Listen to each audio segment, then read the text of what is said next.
وہ شادی تھی کہ موت کی نوید سنائی گئی تھی۔ بارات پورے زور و شور سے فیاض احمد کے گھر کے باہر ٹینٹ میں پہنچ چکی تھی۔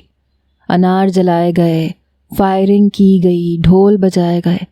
ایسا شور تھا کہ گاؤں کے سب گھروں میں گونج رہا تھا، مگر فیاض احمد کے کمرے میں بیٹھی وہ نازک سی لڑکی، اس کی جان جیسے لبوں پہ آئی۔ رنگت فک تھی، دل یوں تھا کہ پسلیاں توڑ کے باہر نکل آئے گا، کیونکہ جس قیامت سے وہ ڈر رہی تھی وہ اس کے آنگن میں آ چکی تھی۔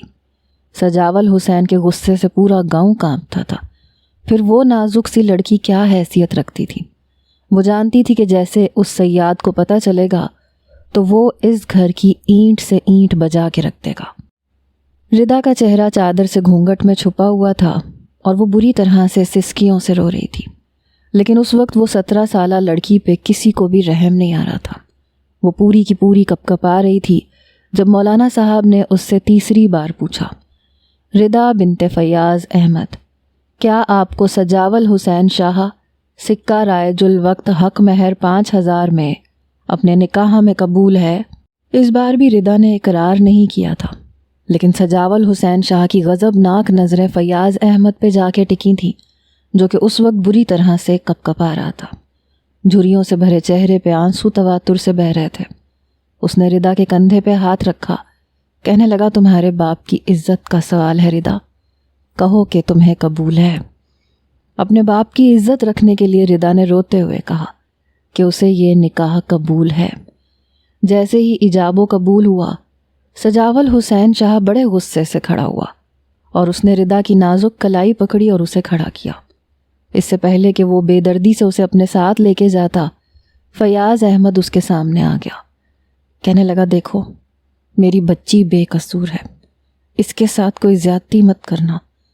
سجاول حسین شاہ کہنے لگا، میرے لیے تمہاری بیٹی صرف بدلے کا سامان ہے، اس لیے تم مجھ سے رحم کی امید مت رکھنا۔ پوری برادری میں جو ذلت مجھے اٹھانی پڑی ہے اس کا خمیازہ یہ بھگتے گی، اور پنچایت کے فیصلے کو مد نظر رکھتے ہوئے تم پوچھ گچھ کا حق نہیں رکھتے۔ تم مجھ سے اپنی بیٹی کے معاملے میں کوئی سوال نہیں کرو گے۔ سمجھو کہ آج کے بعد تمہاری بیٹی تمہارے لیے مر گئی۔ یہ نہ سمجھنا کہ اس کی رخصتی ہو رہی ہے، یہ سمجھو کہ اس کا جنازہ اٹھ رہا ہے۔ بڑے غضبناک لہجے سے یہ کہتا ہوا وہ ردا کی کلائی کو پکڑے فیاض احمد کے گھر سے باہر نکلا تھا۔ اپنی جیپ کا دروازہ کھولا، ردا کو دھکیلنے کے انداز میں گاڑی میں بٹھایا اور دوسری جانب سے خود بیٹھ گیا۔ جیپ کی پچھلی نشستوں پہ اس کے گارڈ بندوقیں تانے چوکنے کھڑے تھے۔ کچھ ہی دیر میں گاڑی سٹارٹ ہوئی اور دھول اڑاتی ہوئی بڑی تیز اسپیڈ میں حویلی کی جانب بڑھ رہی تھی۔ کیا کچھ نہیں سوچا تھا سجاول حسین نے۔ اپنا حجلہ عروسی اس نے گلاب کے پھولوں سے سجا رکھا تھا، کیونکہ من چاہی لڑکی کو وہ اپنی بیوی بنا کے لانا چاہتا تھا۔ آج کی رات کا اس نے بے صبری سے انتظار کیا تھا، لیکن یہ نہیں پتا تھا کہ عین نکاح کے موقع پہ اس کے ساتھ ایسا بھی ہو سکتا ہے۔ کوئی لڑکی اس کے ساتھ اس طرح کا مذاق بھی کر سکتی ہے۔ سجاول حسین شاہ کے ساتھ اس کے سامنے کوئی مائی کا لال آنکھوں میں آنکھیں ڈال کے بات نہیں کر سکتا تھا۔ پورا گاؤں سجاول حسین کے غصے سے کانپنے لگتا تھا۔ اس کی ایک دھاڑ دار آواز گاؤں والوں کے دل دہلا کے رکھ دیتی تھی، اور ایک معمولی سی لڑکی جسے اس نے اپنی عزت بنانے کے بارے میں سوچا تھا، وہ اس کے منہ پہ ذلت کا تماچا مار کے جا چکی تھی۔ لیکن وہ کوئی معمولی انسان نہیں تھا جو ایک لڑکی کے ٹھکرائے جانے پہ اپنی اہانت برداشت کرتا اور خالی ہاتھ لوٹتا۔ ردا کی سسکیاں اس وقت اسے زہر لگ رہی تھیں۔ وہ کہنے لگا، چپ ہو جاؤ لڑکی، کیا سمجھتے تھے تم لوگ کہ تمہاری بہن اگر بھاگ جائے گی تو سجاول حسین خالی ہاتھ لوٹائے گا، پوری برادری کے سامنے اپنی ناک کٹوائے گا؟ دیکھ لو، میں دلہن لینے تمہارے گھر آیا تھا اور دلہن لے کے ہی لوٹا ہوں۔ سجاول حسین شاہ کو کوئی شکست نہیں دے سکتا، اور یہ بھی مت بھولنا کہ تمہاری اس بہن کو میں چھوڑ دوں گا۔ اس کا ایسا عبرتناک انجام کروں گا کہ گاؤں کی کوئی بھی لڑکی دوبارہ بھاگنے کی ہمت نہیں کرے گی۔ بھاگنے کے نام پہ تمہاری بہن کا انجام سوچ کے کانپے گی، جو میں کروں گا۔ اس وقت ردا کی یہ حالت تھی کہ کاٹو تو لہو نہ نکلے۔ وہ ضبط کے مراحل سے گزر رہی تھی، چاہتی تھی کہ اپنی سسکیوں کو روک لے، اپنے بہتے آنسوؤں کو یہیں تھمنے پہ مجبور کر دے، لیکن بے اختیار تھی۔ کچھ گھنٹے پہلے اس نے سوچا بھی نہیں تھا کہ اس پہ اتنی بڑی قیامت بھی ٹوٹ پڑے گی۔ وہ بیٹھی یہ سوچ رہی تھی کہ اس نے غلطی کہاں کی تھی۔ وہ تو صوم و صلات کی پابند تھی، پردہ کرتی تھی، کبھی کسی غیر اجنبی کو اس نے نہیں دیکھا تھا، اور یہی کوشش کرتی آئی تھی کہ کبھی کوئی اسے بھی نہ دیکھے۔ اور پھر اتنی بڑی زیادتی اس کے ساتھ کیسے ہو سکتی تھی اور کیوں کر ہو رہی تھی؟ اس نے تو کبھی اللہ کی ناشکری نہیں کی تھی، کبھی کوئی گناہ نہیں کیا تھا، بد نظری بھی نہیں کی تھی۔ پھر یہ جلاد صفت انسان کیوں اس کی قسمت کا حاکم بن بیٹھا تھا؟ گاڑی جیسے ہی حویلی میں داخل ہوئی تو حویلی سجی ہوئی تھی، اندر ڈھول کی آواز گونج رہی تھی، کیونکہ سجاول حسین شاہ کے گھر کی خواتین بارات کے ساتھ نہیں گئی تھیں، کیونکہ ان کے گھر میں یہ رواج نہیں تھا۔ خواتین گھر میں ہی دلہن کا انتظار کرتی تھیں، وہیں خوشیاں منائی جاتی تھیں۔ صرف مرد جاتے تھے بارات لے کے اور دلہن کو رخصت کروا کے لے آتے تھے۔ لیکن جیسے ہی جیپ بڑی تیزی سے حویلی میں داخل ہوئی، اطراف میں کھڑے ڈھول والوں نے ڈھول بجانے شروع کر دیے، ملازمین نے بھنگڑا ڈالنا شروع کر دیا۔ بند کرو یہ تماشا! سجاول حسین شاہ کی غضبناک دھاڑ پہ سب کچھ بند ہوا۔ موت جیسا سناٹا چھایا۔ گاڑی میں بیٹھی گھونگھٹ میں لپٹی ردا پوری کی پوری کانپ گئی۔ سجاول حسین کہنے لگا، بند کرو یہ ڈھول! میری عزت کا جنازہ نکل گیا، میرے ارمانوں کا قتل ہوا ہے، کوئی خوشیاں نہیں منائی جائیں گی یہاں پہ، کوئی پھول نہیں نچھاور کیے جائیں گے۔ سن رہے ہو تم لوگ؟ ملازمین تو اپنا سانس روک کے کھڑے تھے۔ یوں تو گھر کی خواتین کبھی بھی بیرونی جانب جھانکنے کی بھی ہمت نہیں رکھتی تھیں، لیکن اس وقت لاؤنج کا دروازہ کھلا، بی جان سر پہ سفید چادر اوڑھے باہر آئیں تاکہ یہ پتہ لگا سکیں کہ آخر قصہ کیا ہوا تھا۔ گھر کی بڑی تھیں، سجاول حسین کی دادی تھیں۔ باہر آئیں تو سجاول حسین کو غصے سے بپھرا ہوا دیکھا تو متفکر ہوئیں۔ اس سے پہلے کہ وہ اس سے کچھ پوچھتیں، بنگلے میں 2 گاڑیاں اور داخل ہونے لگیں۔ سجاول حسین کے والد، تایا اور اس کے کزن سب گاڑیوں سے نیچے اتر آئے۔ بی جان سے کہنے لگیں کہ اسے کس چیز کا غصہ ہے؟ کیا ہوا ہے؟ کیا فیاض نے تم لوگوں کی عزت اور احترام میں کوئی کمی چھوڑی ہے؟ یا اس کلموہے نے کھانا ٹھیک سے نہیں بنایا؟ ارے 20 لاکھ کی رقم بھجوائی تھی میں نے اسے کہ باراتیوں کے استقبال میں کوئی کمی نہ ہو۔ جیسا پوتا تھا ویسی ہی دادی تھی، گرجتے ہوئے بولی تھی۔ جب حسین شاہ ان کے سامنے آ کے کھڑا ہو گیا، ایک گہری سانس لی اور کہنے لگا، اماں جان استقبال میں کوئی کمی نہیں ہوئی، لیکن لڑکی بھاگ گئی تھی۔ یہ سننا تھا کہ بی جان کی رنگت اڑی۔ کہنے لگی، ایسے کیسے بھاگ گئی؟ ارے اس نے کیا اپنی موت کو دعوت دی ہے؟ اور اگر لڑکی بھاگ گئی تو یہ کون ہے؟ جیپ میں بیٹھی ردا کی طرف بی جان نے اشارہ کر کے پوچھا۔ حسین شاہ کہنے لگا، آپ کو تو پتہ ہے نا سجاول حسین کا اپنے اصول کا کتنا پکا ہے، اس کی چھوٹی بہن سے نکاح کر کے لے آیا ہے۔ یہ سننا تھا کہ بی جان نے اپنا ہاتھ اپنے کھلے ہوئے منہ پہ رکھا۔ کہنے لگی، یہ کیا غضب کر دیا سجاول نے؟ وہ معصوم 17 سال کی لڑکی سے نکاح کر کے آ گیا۔ بہرحال خاتون ملازمہ کو بی جان نے آواز لگائی، وہ فوراً سے خدمت میں پیش ہو گئی۔ بی جان کہنے لگیں، دلہن کو اندر لے کے آؤ۔ ردا یوں تھی جیسے بے جان مجسمہ ہو چکی ہو۔ اپنے آنے والے وقت کے بارے میں سوچ کے ردا کی روح تک کانپ رہی تھی کہ پتہ نہیں اس کے ساتھ کیا سلوک کرے گا۔ ملازمہ کے ساتھ وہ قدم اٹھاتی ہوئی حویلی کے اندر داخل ہوئی، جہاں پہ گھر کے تمام مرد اور خواتین موجود تھیں۔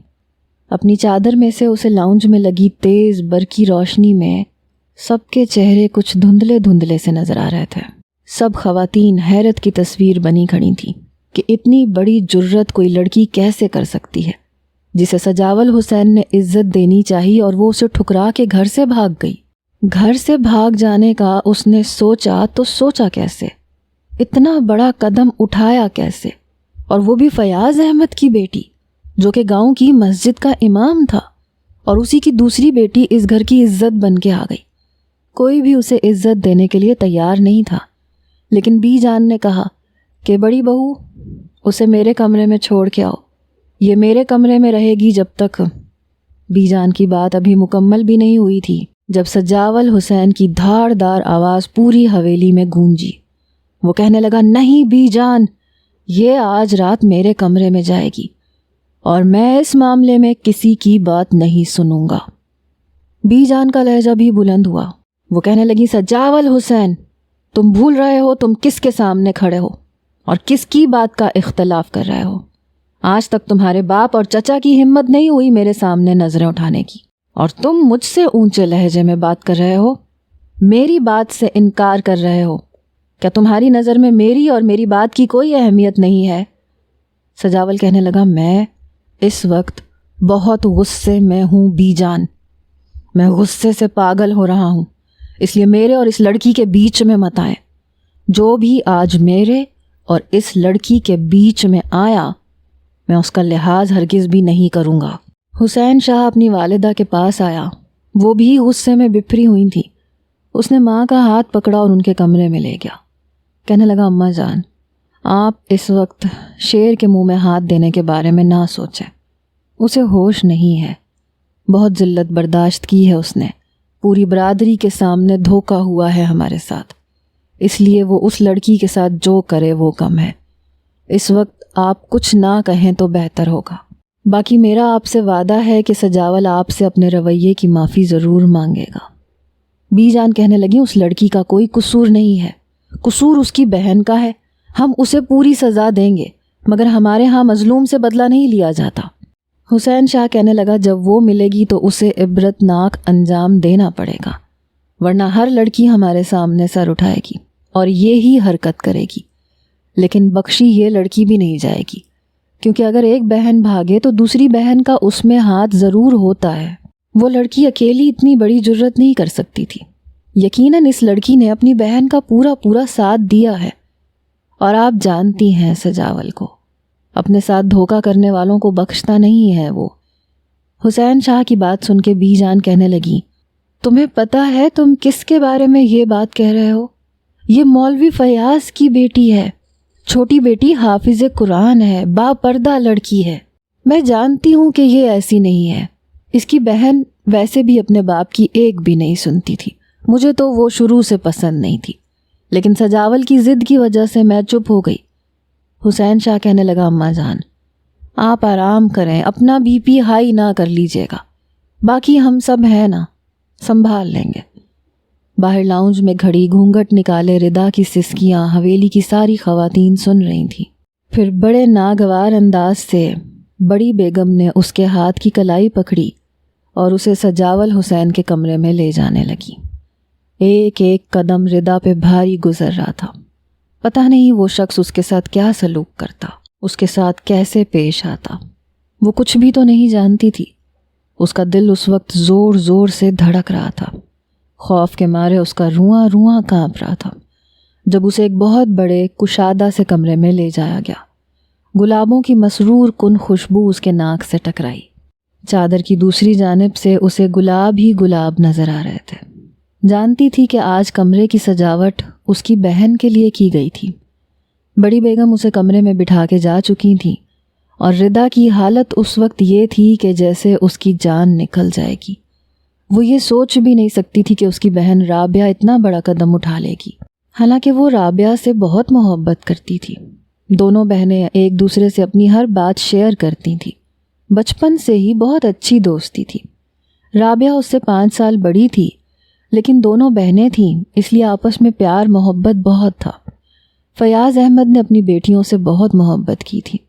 وہ زیادہ امیر نہیں تھے، زندگی غربت میں ہی کٹی تھی، لیکن پھر بھی کبھی بیٹی کی پیدائش پہ ناشکری نہیں کی تھی، کیونکہ جانتے تھے کہ بیٹی کی پرورش کرنا، ان سے پیار محبت سے پیش آنا انہیں جنت میں لے جائے گا.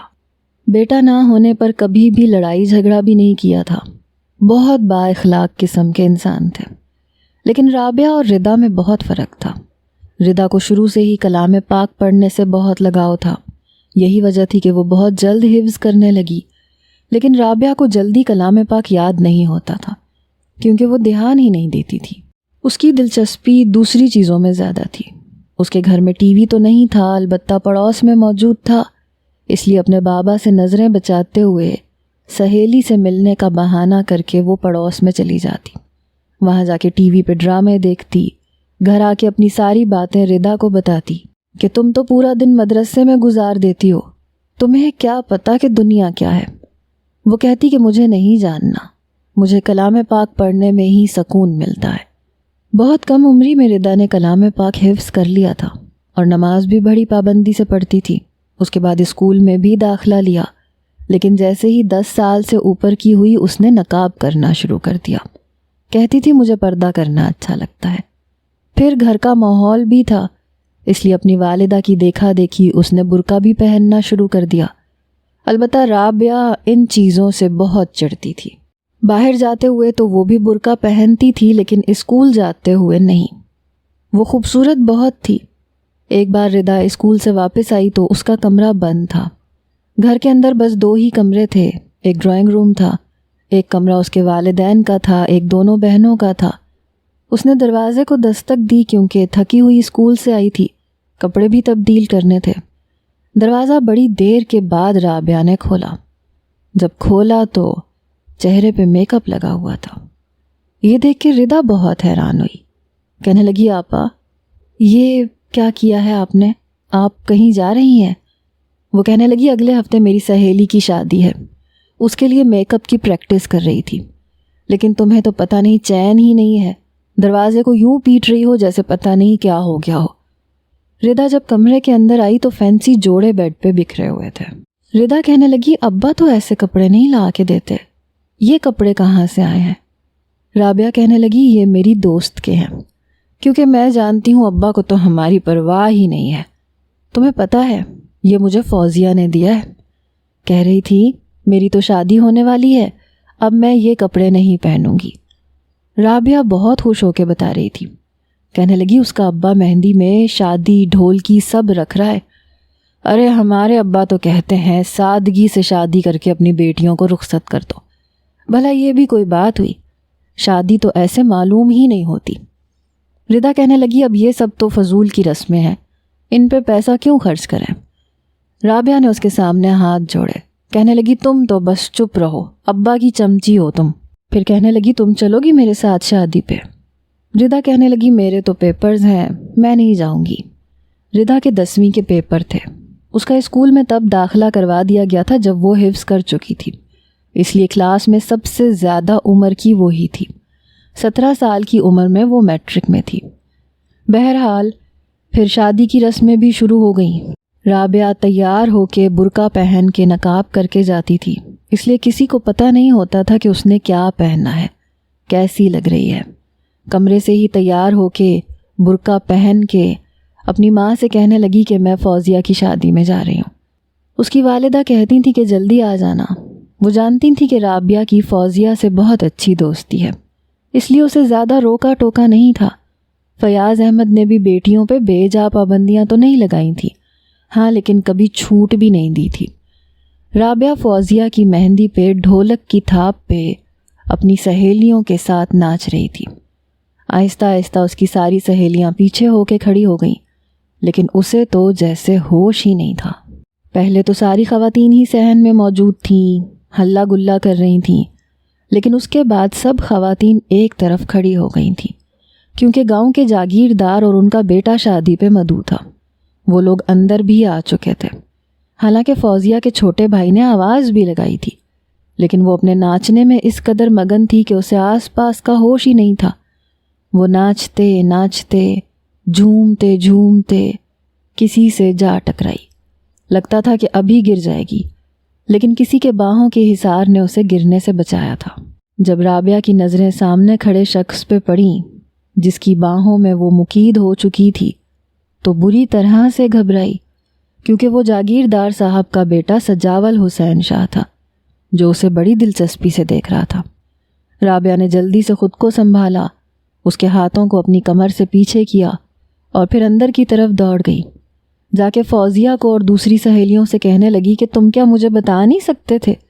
اس کی سہیلیاں ہنس رہی تھیں، کہنے لگیں تمہیں ہوش ہی کب ہوتا ہے، تم تو جب ناچتی ہو تو بس آگے پیچھے کچھ نہیں دیکھتی۔ سب کو لگا تھا کہ بات یہیں پر آ کر ختم ہو گئی ہے، لیکن ایسا نہیں تھا۔ یہ سلسلہ تو جیسے چل نکلا۔ ایک بار وہ باغ میں اپنی سہیلیوں کے ساتھ آئی۔ رابعہ بوڑھی لڑکی نہیں تھی، بس شوخ مزاج تھی۔ ابھی بھی کمر پہ دوپٹہ ڈالے درخت پہ چڑھی ہوئی تھی۔ اس کی سہیلیاں کہہ رہی تھیں رابو وہ جو بیچ میں ہے نا وہ والی کیری توڑ کے دو۔ رابعہ کہنے لگی اچھا ٹھیک ہے۔ کہتے کہتے وہ کافی اوپر چڑھ گئی تھی۔ کافی بڑا اور گھنا درخت تھا۔ وہ کیریاں توڑ توڑ کے نیچے پھینک رہی تھی۔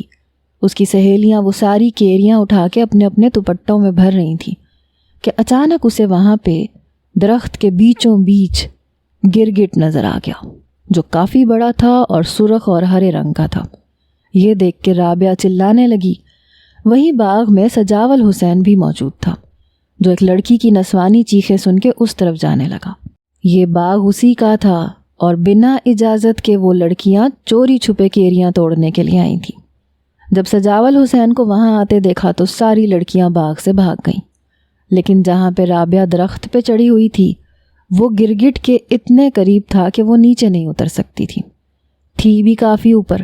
اب سمجھ نہیں آ رہی تھی کہ کہاں سے نیچے اترے۔ اوپر سے سامنے سے گرگٹ کو اپنی جانب بڑھتا دیکھ کے وہ چلائے جا رہی تھی۔ جب سجاول حسین کی نظر اس حسین دلربا پہ پڑی جو کرم دین چاچا کی بیٹی کی مہندی پہ اس کا سکھ چین چھین چکی تھی، حالانکہ وہاں پہ مالی بھی موجود تھا، رابعہ کو دیکھ کے کہنے لگا او ہو یہ تو رابو ہے نا، امام صاحب کی بیٹی، تو یہاں کیا کر رہی ہے؟ باپ تیرا نیکی کے درس دیتا ہے اور تو چوری کر رہی ہے، بنا اجازت کے شاہ صاحب کے باغ کے پھل توڑ رہی ہے۔ مالی غصے سے بولا تھا، لیکن سجاول نے اسے کہا کہ تم یہاں سے جاؤ، یہ میری مجرم ہے، اسے سزا بھی میں خود دوں گا۔ وہ مالی وہاں سے جا چکا تھا۔ وہ رابعہ کو گھبراتا ہوا دیکھ کے کہنے لگا کیا ہوا ہے تمہیں لڑکی؟ وہ کہنے لگی گرگٹ ہے یہاں، میری طرف بڑھ رہا ہے، مجھے بہت ڈر لگتا ہے، پلیز صاحب جی میری مدد کر دیں۔ اس نے ملتجی لہجے میں یہ بات کہی تھی۔ سجاول حسین نے اپنی شال اتار کے ایک طرف رکھی اور درخت پہ چڑھ گیا جہاں وہ موجود تھی۔ سامنے گرگٹ کو دیکھ کے اس نے ٹہنی کو ذرا سا ہلایا تو وہ گرگٹ دوسری جانب چلا گیا۔ تب جا کے رابعہ کا سانس بحال ہوا۔ پھر اس نے اپنا ہاتھ رابعہ کی طرف بڑھایا، کہنے لگا آؤ تمہیں نیچے اتارنے میں تمہاری مدد کر دوں۔ رابعہ نے اپنا نازک ہاتھ اس کے ہاتھوں میں دے دیا اور بڑی احتیاط سے اس نے اسے نیچے اتارا۔ جیسے ہی وہ نیچے اتری کافی شرمندہ سی تھی۔ کہنے لگی صاحب جی میں یہاں نہیں آ رہی تھی، وہ میری سہیلیاں نا مجھے کھینچ کے لائیں تھیں، کہتی تھیں کہ کیریاں توڑ کے دو، لیکن میرے ہاتھ میں کچھ بھی نہیں ہے، میں نے کچھ بھی چوری نہیں کیا، میں بالکل بے قصور ہوں۔ رابعہ نے بڑی معصومیت سے اپنی صفائی پیش کی، پھر اپنی کمر سے دوپٹہ کھول کے خود پہ پہننے لگی کیونکہ سجاول حسین کی تیکھی نظریں اسی پہ تھیں۔ وہ کہنے لگا چوری تو تم نے کی ہے۔ وہ ایک ایک قدم اس کی طرف آ رہا تھا، وہ ایک ایک قدم پیچھے ہو رہی تھی۔ وہ کہنے لگی اللہ پاک کی قسم میں نے ایک بھی کیری نہیں لی، آپ میرا ہاتھ دیکھ لو ایک بھی نہیں ہے۔ اس کے آگے بڑھے ہوئے ہاتھ اس نے اپنے ہاتھ میں لے لیے۔ کہنے لگا اس دن کرم دین چاچا کی بیٹی کی مہندی والے دن بہت خوبصورت لگ رہی تھی تم، اس دن تم نے میرا دل چرا لیا تھا۔ رابعہ حیران تھی، اس نے کبھی سوچا بھی نہیں تھا کہ جاگیردار کا بیٹا اس سے یوں اظہار محبت کرے گا۔ رابعہ نے جلدی سے اپنے ہاتھ چھڑوائے، باغ سے بھاگتی ہوئی اپنے گھر چلی گئی، لیکن گھر جا کے کسی کو یہ نہیں بتایا کہ سجاول نے اس سے کیا کہا ہے۔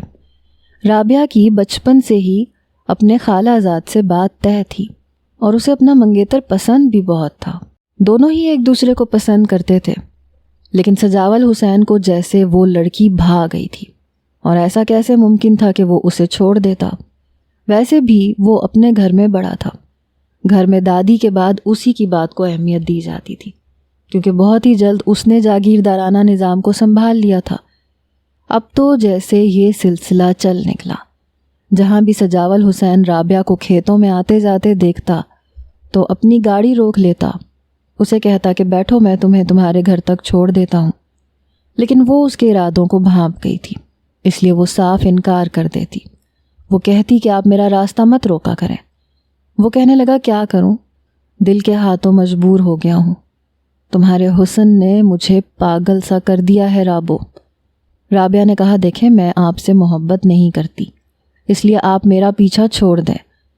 سجاول حسین کہنے لگا تو بعد میں کر لینا، میں ویسے بھی تم سے شادی کا ارادہ رکھتا ہوں، اور اچھی بیویاں شادی کے بعد ہی اپنے شوہر سے محبت کرتی ہیں۔ رابعہ نے گہری سانس لی اور اپنے ہاتھ باندھ کے اس کے سامنے کھڑی ہو گئی۔ کہنے لگی، دیکھیں میری بات غور سے سنیں اور جتنی جلدی ہو سکے اسے اپنے ذہن میں بٹھا بھی لیں۔ میں اپنے خالہ زاد جمال کو پسند کرتی ہوں، بچپن سے میرا اس سے رشتہ طے ہے۔ ہم دونوں ایک دوسرے سے محبت کرتے ہیں اور شادی میری وہی ہوگی۔ یہ سن کے سجاول حسین نے اپنی گاڑی کا دروازہ کھولا اور باہر نکل آیا اور رابعہ کے سامنے کھڑا ہو گیا۔ وہ کہنے لگا، کیا کہا تم نے؟ رابعہ اس کے غضبناک لہجے کو سن کے کچھ گھبرائی تھی۔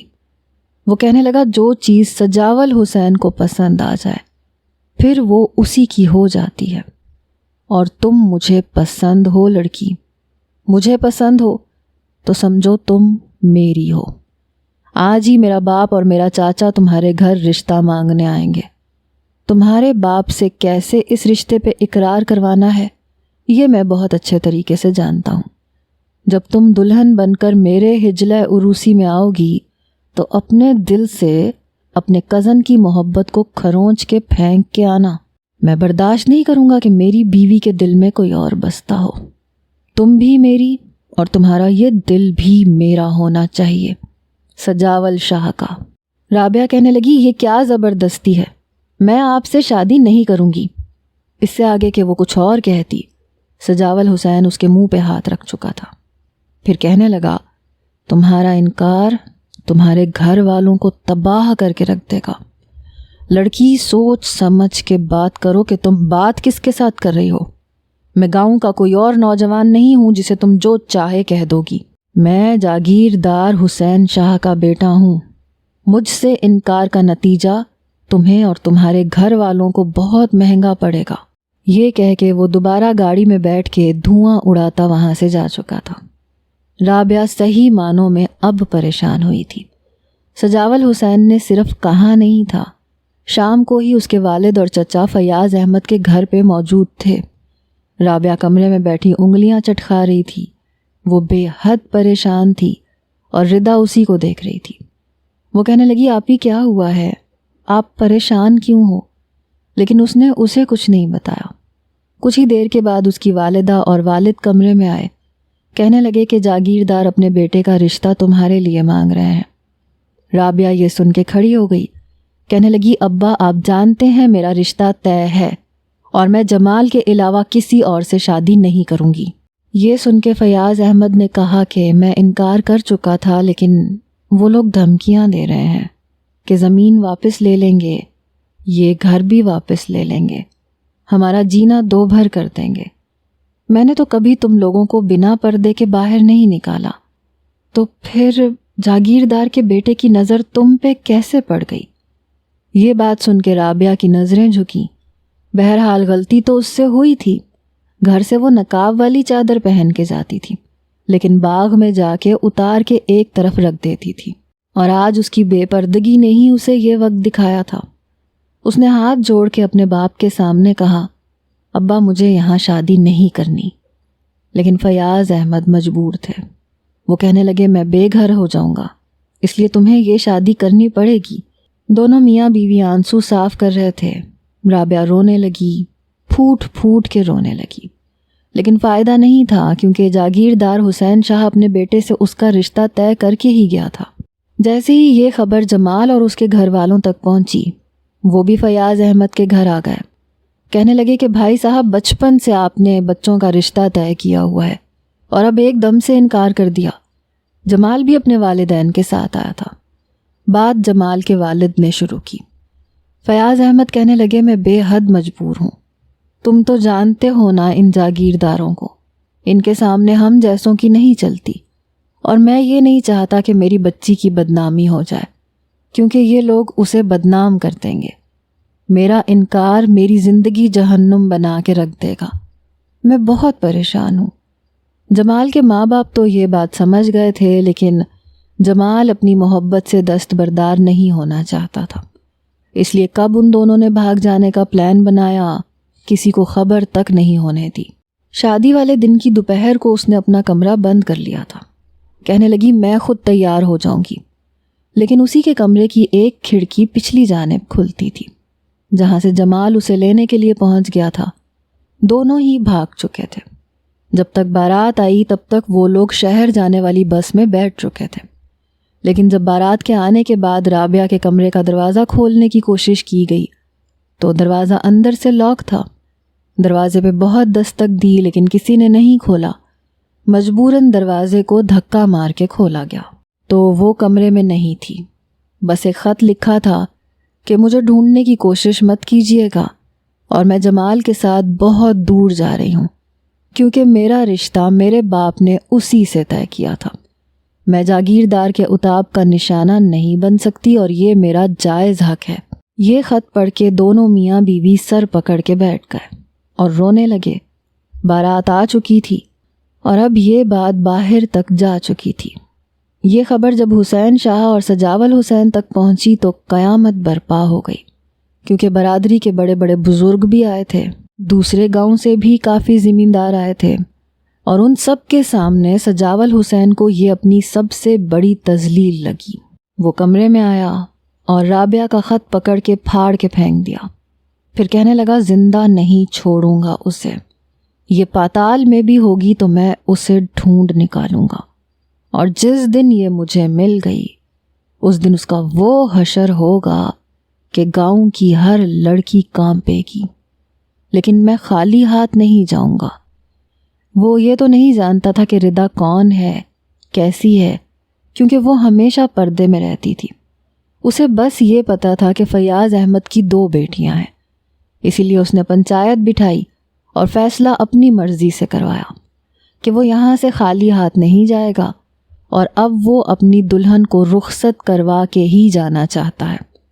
رابعہ بھاگ گئی ہے تو پھر فیاض احمد اپنی دوسری بیٹی کا نکاح اس سے کرے۔ یہ سن کے تو ردا کے سر پہ جیسے آسمان ٹوٹا۔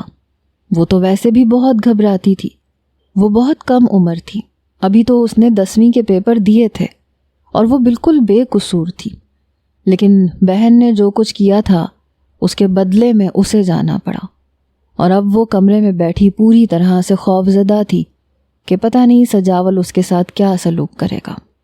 سجاول بھی بڑے جارحانہ انداز میں کمرے میں داخل ہوا، کمرے کا دروازہ بھی بڑی زور سے بند کیا۔ جیسے جیسے وہ قدم بڑھا رہا تھا اس کے قدموں کی آہٹ سے ردا کا دل کسی نے مٹھی میں جکڑ لیا۔ وہ جیسے ہی بیڈ پہ اس کے سامنے بیٹھا ردا سمٹ سی گئی۔ سجاول بڑے غضبناک لہجے میں بولا، آج کی رات تمہارے ساتھ گزارنے کے بعد میں تمہیں کل صبح طلاق دے دوں گا، تاکہ تمہارے گھر والوں کو معلوم ہو کہ بدنامی کسے کہتے ہیں۔ یہ کہہ کے سجاول نے بڑی بے دردی سے ردا کی چادر پیچھے ہٹائی تھی۔ بہن کی شادی تھی اس لیے ردا نے پنک کلر کی میکسی پہنی تھی، حالانکہ وہ جانتی تھی کہ بہن ناخوش ہے، لیکن یہ بھی پتا تھا کہ وہ بے پردگی کرتی تھی، باز نہیں آتی تھی، نہ ردا کے کہنے پہ نہ اپنی ماں کے کہنے پہ۔ ردا نے پنک کلر کی میکسی پہنی تھی اور تیار بھی ہوئی تھی۔ رونے سے کاجل پھیل چکا تھا، لیکن یہ بھی اس کے حسن کو دوبالا کر رہا تھا۔ بڑے غصے سے سجاول نے پہلی نظر اس پہ ڈالی، لیکن پھر نظریں ہٹانا بھول گیا۔ وہ ایک بہت نازک سی لڑکی تھی جو اس وقت ڈری سہمی اس کے سامنے بیٹھی تھی۔ خوف کے مارے ردا نے اپنی دونوں آنکھیں بند کر لی تھیں، خوف کے مارے اس کے ہونٹ بھی کپ کپا رہے تھے۔ بڑی محویت سے سجاول حسین ردا کو دیکھ رہا تھا، جو کہ خوبصورت ہونے کے ساتھ ساتھ معصوم بھی تھی۔ اس کی آنکھوں سے آنسو بہہ رہے تھے۔ سجاول نے جب اس لڑکی کو کپ کپاتے اور زرد ہوتی رنگت کے ساتھ دیکھا تو اپنے غصے پہ کنٹرول کر کے وہ پیچھے ہٹ گیا۔ وہ کہنے لگا، جاؤ جا کے کپڑے تبدیل کرو اور صوفے پہ جا کے سو جاؤ۔ اپنے غصے کو وہ دبا چکا تھا۔ اسے اندازہ نہیں تھا کہ لڑکی محض 17 سال کی ہوگی۔ یہ سن کے ردا کو بھی اپنے کانوں پہ یقین نہیں آیا تھا۔ اسے تو لگا تھا کہ آج پتہ نہیں وہ بدلے کے طور پہ کیا ظلم و ستم کا شکار ہوگی، لیکن سجاول نے اسے کچھ نہیں کہا تھا۔ شاید اس پہ رحم آ گیا تھا یا اس کی معصوم شکل کو دیکھ کر۔ یہ تو وہ سمجھ نہیں پا رہی تھی کہ اسے ایک دم سے ہوا کیا ہے۔ ردا جلدی سے بیڈ سے اٹھی، الماری میں رکھے ہوئے عام سے لباس کو جا کے پہن لیا۔ اپنی میکسی اس نے الماری میں رکھ دی۔ تب تک سجاول بیڈ پہ لیٹ چکا تھا۔